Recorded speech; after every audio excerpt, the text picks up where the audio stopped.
3 দফা দাবি আদায়ে শিক্ষা উপদেষ্টার সাথে আন্দোলনরত শিক্ষকদের বৈঠক ফলপ্রসূ হয়নি। দাবি আদায় না হওয়া পর্যন্ত আন্দোলন চালিয়ে যাওয়ার ঘোষণা দিয়েছেন এমপিওভুক্ত শিক্ষকরা। যদিও শিক্ষা উপদেষ্টা সাফ জানিয়ে দিয়েছেন, এই মুহূর্তে বাড়ি ভাড়া মূল বেতনের 5% বেশি করা সম্ভব নয়। আরিফ জামালের রিপোর্টে বিস্তারিত।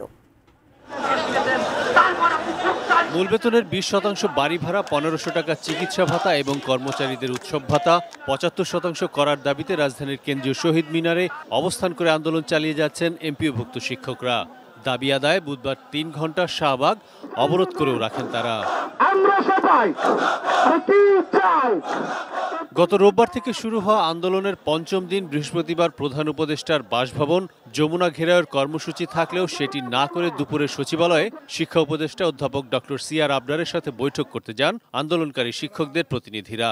বৈঠক শেষে শিক্ষকদের পক্ষ থেকে হতাশা প্রকাশ করে জানানো হয়, সরকার তাদের অবস্থান থেকে সরেনি, তাই দাবি না মানা পর্যন্ত আন্দোলন চলবে। ডিজাইন, এলিগেন্স, বিউটি, সেরা পণ্য সবার জন্য জেভিকো। আমরা আসার পরে ওনারা কালকে যে কথা বলেছেন এর বাইরে ওনারা নড়তে একেবারেই রাজি না। অর্থাৎ আমার কাছে মনে হচ্ছে ওনারা আলোচনার নামে একটা আইওয়াশ করেছেন।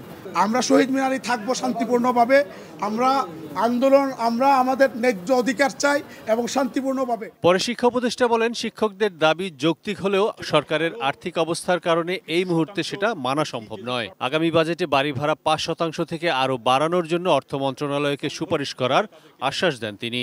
5%-এর বেশি 0.5%ও এখন বাড়ানো যাবে না বাজেটের যে অবস্থা, এবং অর্থনীতি যে খুব যে ঘুরে দাঁড়াবে এবং সেটা জন্য আমরা যদি বলতাম তাহলে 30%ও বলতে আমার কোনো আপত্তি ছিল না।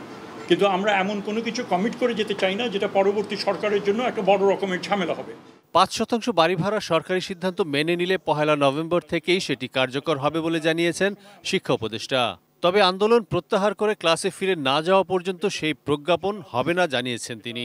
আমরা বলেছি যে আপনারা যদি এটা অ্যাকসেপ্ট করেন, অনলি দেন আমরা প্রজ্ঞাপন রেডি, আমরা প্রজ্ঞাপন তাহলে করব। এদিকে শিক্ষা উপদেষ্টার সাথে আলাদা বৈঠক শেষে শিক্ষক কর্মচারী ঐক্যজোটের চেয়ারম্যান সেলিম ভুইয়া এই আন্দোলনে রাজনৈতিক ইন্ধনের অভিযোগ তুলে শিক্ষকদের ক্লাসে ফিরে যাওয়ার আহ্বান জানান। শিক্ষকদের ক্লাসরুম বন্ধ না করে ক্লাসরুমে ফিরে যাওয়া উচিত। Arif Jamal, ATN news, Dhaka.